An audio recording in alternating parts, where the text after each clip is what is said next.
Send the same tax return to 40 accountants, and you get back 40 different amounts owed. All legal, all defensible, all different. A team at Stanford just ran that experiment on science itself, except the accountants were AI agents, the tax return was a real data set, and the only thing that varied was one paragraph stating a political belief. Nobody told the agents to cheat, and nobody handed them a target answer. The paragraph said, "You believe immigration undermines the welfare state. Now analyze this data rigorously." That paragraph was enough to make agents reach opposite conclusions from identical data. And most of those opposing analyses passed expert review. One fast fact before anything else.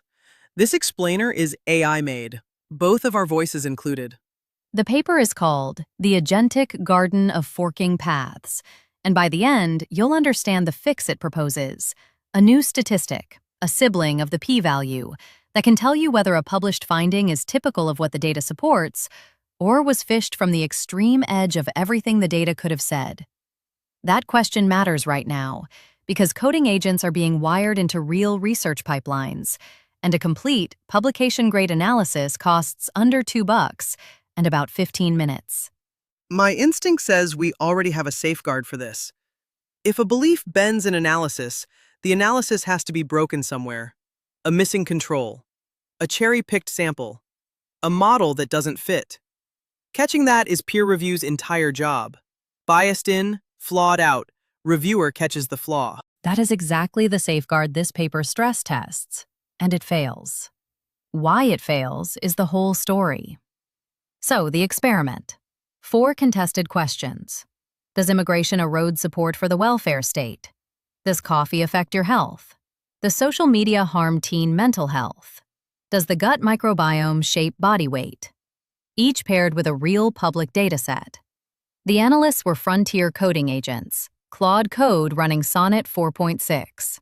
For each question, 20 agents got a believer persona and 20 got a skeptic persona. One short paragraph paraphrasing positions real scientists hold, ending the same way for everyone. Analyze it rigorously, using your best statistical judgment. The benchmark I care about is humans. Agents disagreeing with each other is one thing.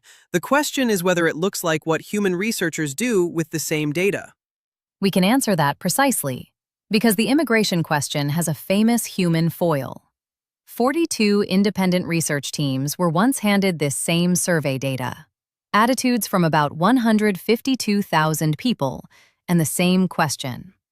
Pro-immigration teams tended to find that immigration helps support for the welfare state. Anti-immigration teams found it hurts. The agents, primed with nothing but that one paragraph, reproduced 72% of the human ideological gap. Devil's advocate, though. Maybe the data honestly contains both stories, and each side is amplifying a real signal it expects to find. That wouldn't be bias, that would be ambiguity. The control kills that reading. They also ran everything on permuted data, where the immigration numbers were shuffled so that any true relationship is destroyed. No signal exists at all. The personas still diverged, still landed on opposing conclusions. The divergence lives entirely in the analytical choices. And on one dimension, the agents were worse than people. The gap in claimed statistical significance, roughly how loudly a result insists it's beyond luck, was nearly 9 times the human gap. The agents matched humans on effect sizes and blew right past them on confidence. Then those reports should be riddled with errors. 40 motivated analyses ought to look sloppy the moment someone competent reads them. They put every single one under the microscope, Finn. Tell them what happened. The audit was set up to be hostile. The reviewer ran on a different model family entirely, OpenAI's Codex, on GPT 5.4, grading Claude's work, so nobody grades their own homework. One sharp binary question. Is there a methodological error serious enough that this estimate can't be trusted? 86% passed. Then they took a sample to blinded human PhD statisticians. Same rubric, never told an AI wrote them.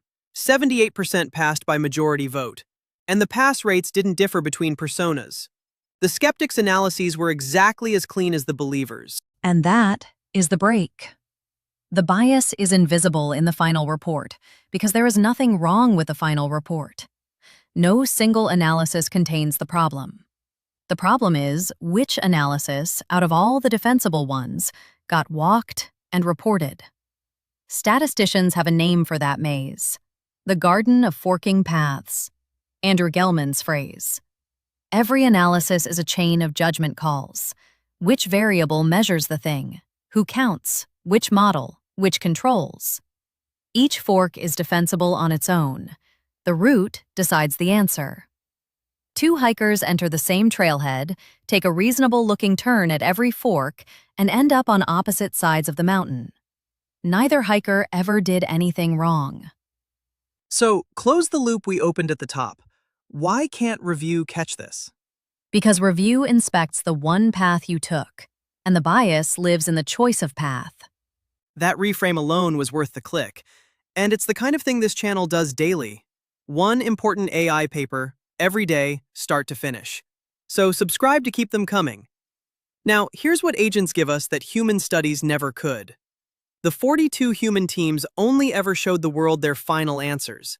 These agents logged every step. For the first time, we get to watch bias enter an analysis, decision by decision. Each agent's run reads like a diary. 10 rounds of exploration, 10 candidate models per round, full memory of everything tried, and then one of those 100 specifications chosen as the final finding.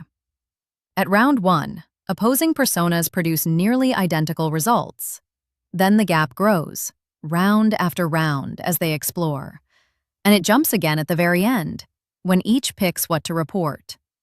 Two separate mechanisms, and a photographer covering a protest makes both choices: where to point the camera all afternoon, and which single frame to publish. A sympathetic photographer spends the day at the joyful front of the march. A hostile one shoots the scuffle at the back. Then each publishes their most vivid frame. Both decisions are invisible in the published photo, which is technically flawless. Exploration bias, then selection bias. What does belief-shaped exploration look like in a log, concretely? A model doesn't wake up and decide to be partisan. This is the best moment in the paper. Two agents, opposite personas, looking at essentially the same number, a negative estimate from the same baseline regression.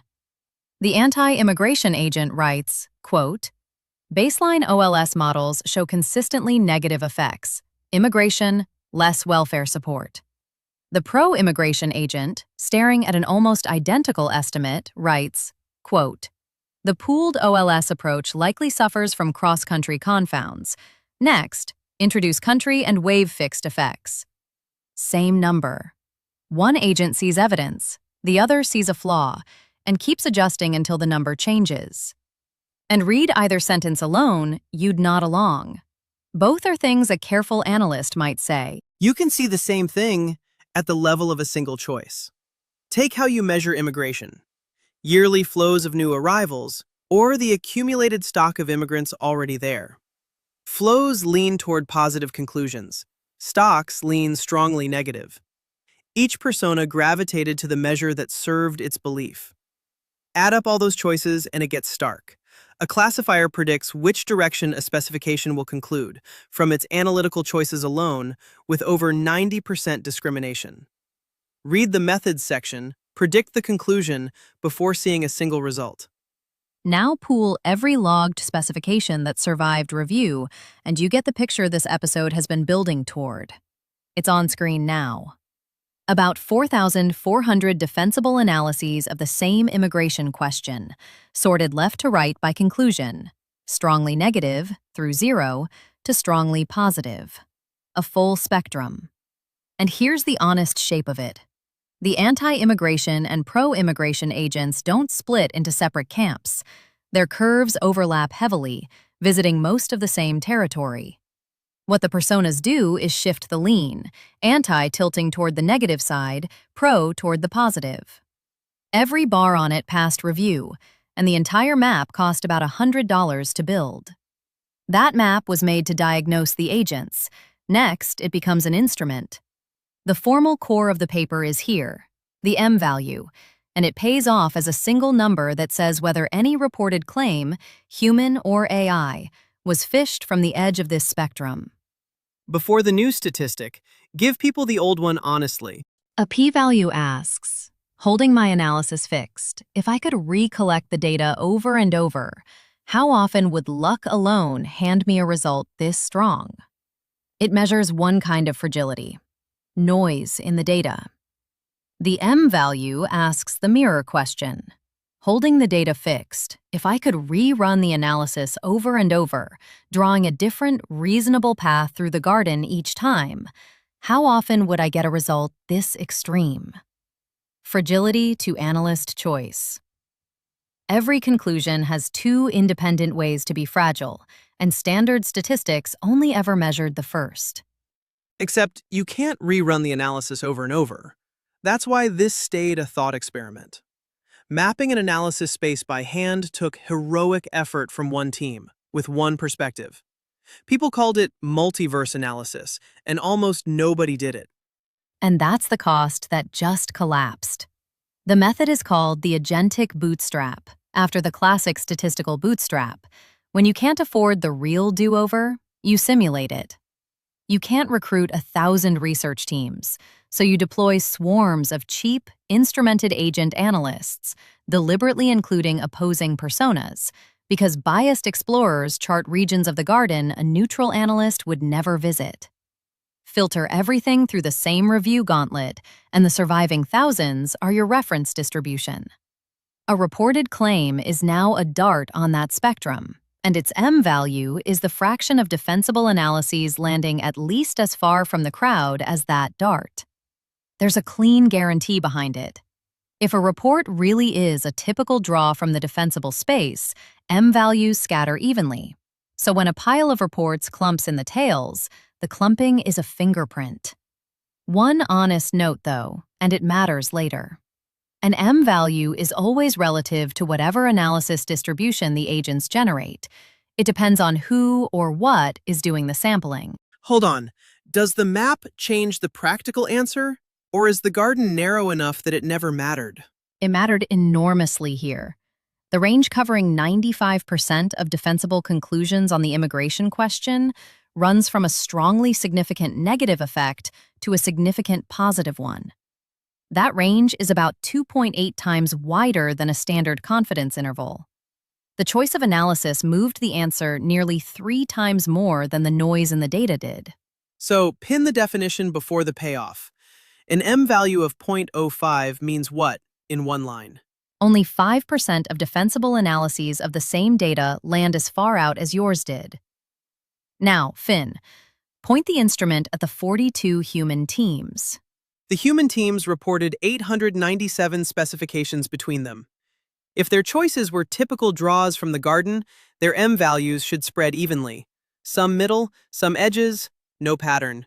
Look at the actual distribution on screen. They pile into the tails. About 1 in 7 human reports landed in the most extreme 5% of the analysis space, where chance says 1 in 20. And when you filter to just the statistically significant human results, the ones making claims, 40% of them sat in that extreme 5%. That's 2.4 times the rate for the agent's own significant analyses, and the mismatch is vanishingly unlikely by chance. Human researchers' reported findings come disproportionately from the edges of the garden, and they lean in belief-consistent directions. Sit with that irony for a second, because it's the sentence to repeat to a friend. An instrument built to catch AI bias, on its first deployment, caught the humans. Selective reporting has been suspected for decades and treated as unmeasurable. It now has a number, and the number is large. The paper's own thesis line: AI makes the garden of forking paths easier to search, but also easier to audit. And this wasn't an immigration quirk. The same divergence and the same mapping worked on coffee and health, social media and teen mental health, gut bacteria and body weight. Which brings us to the objection you've been holding since the dart landed. Juniper, there's a crack running through the whole construction. Extreme is not the same as wrong. Among all legal moves in a chess position, the best move is often a bizarre outlier. A random sample of reasonable moves would almost never produce it. Judge a grandmaster by how typical her moves are, and you flag genius as suspicious. A careful researcher doesn't draw an analysis at random, they pick the one they judge best. If the best justified specification for the immigration question really does need country fixed effects and stock measures, it lands in the tail and collects a damning M value while being the right analysis. The review filter deliberately weights every passable analysis equally, and scientific judgment is precisely the business of weighting them unequally. The M value measures typicality. It cannot measure quality. And underneath that, a circularity. The reference distribution is whatever the agents happen to generate. 1 in 5 human specifications used methods the agents never produced. Yes, they rebuilt the map with a different model and got 93% agreement in rankings. 2 frontier models trained on overlapping corpora agreeing with each other is weaker evidence than it sounds. You win that one, Finn, and the authors half agree with you. The M value cannot distinguish a grandmaster's move from a fished result, not for any single study, and the paper doesn't claim it can. They call the whole thing an empirical diagnostic that depends on the harness, the personas, and the prompts to be reported alongside its full protocol. A measurement, never a verdict. What survives your objection is the population-level fact. One tail dart could be the best throw in the room. 40% of significant darts landing in a zone that should hold 5, leaning the way each thrower's beliefs point. At some point, they're all grandmasters, strains belief. But for judging one study, your point stands, and it stays open. Which is a livable place for a new statistic to start. So, the 40 accountants from the top of this video. You now know what to do with them. Lay out all 40 returns and ask where the one you were handed sits. That's the shift this paper argues for. A finding should carry 2 coordinates: how surprising it is given the data, and how surprising it is given everything else that could have been done with the data. Here's the split for the comments. Should journals start requiring an analysis space audit next to the p-value? Or does judging results by typicality punish exactly the careful, unusual analysis science depends on? Take a side below. The full annotated version is at paperdive.ai, with every term tapped to define, plus related papers linked by theme. Housekeeping, fast. This script was written by Anthropic's Claude Fable 5. Juniper and I are AI voices from 11 Labs. The producer isn't affiliated with either company. The paper is The Agentic Garden of Forking Paths from Stanford, posted July 1st, 2026. We're recording July 3rd. One habit to take with you. The next time a finding crosses your feed, don't just ask whether the analysis holds up. Ask what else the data could have said.